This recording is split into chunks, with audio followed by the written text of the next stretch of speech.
Welcome. My name is Carolyn and I am a ghost healer. For the past 30 years I've been helping dead people, the ones caught in the space between this world and the next. I've documented many of the hauntings and I've often made drawings of the souls who I've helped. I'm now ready to share these stories with you. We all have a story, and these stories belong to the lost souls who I've helped on their way.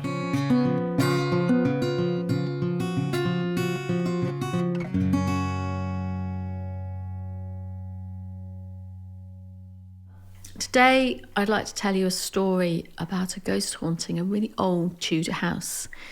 And this house was in Surrey, in the southeast of England. The lady that made contact with me to come out I think she was really scared. She wanted to sell the house and she wanted it to feel good for, obvious reasons. So I make my way to the property. It's on the other end of the country to where I live.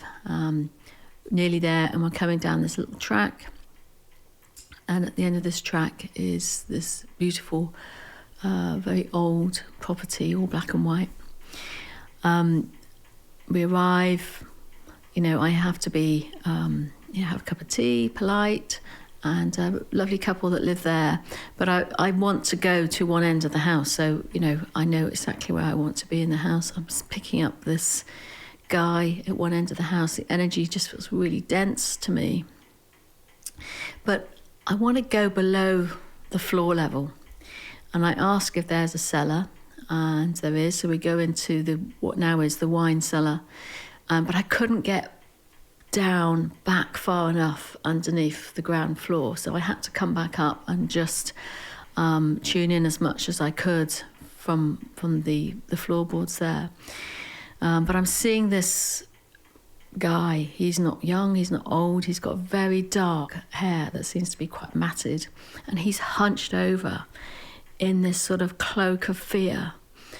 Just being there, this was his safe space. This house was where he felt safe.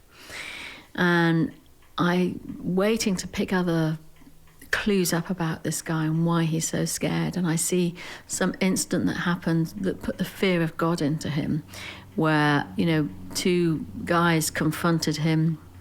I don't know the situation, but his life changed from that point. He became really fearful. The track as it is now would be very quiet, but back then it was a very busy area and it had a proper community. And I get that people were very kind to him, people knew him, and they would often leave food. I see a lady leaving some fish for him. And I'm waiting to get more information, and I'm just thinking, what else can I see? What is it about this guy? And then I start to see animals, and he's the guy that rescues the injured birds. He's got such a knack with, fox cubs and limping rabbits, and he would be the one that found peace being around these animals and helping them.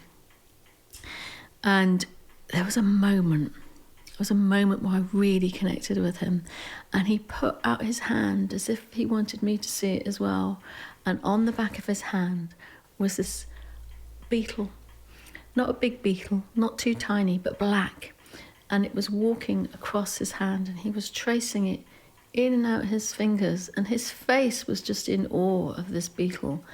And I too was looking at his hand thinking, wow, what an amazing beetle. And it was at that moment that we connected. I was in awe of it, and so was he, and time and space, we were just there. And that was the moment that I knew that I could help him move on to the spirit world, which I did a few minutes after that, and I think that end of the house felt much better because of it. Thanks for listening.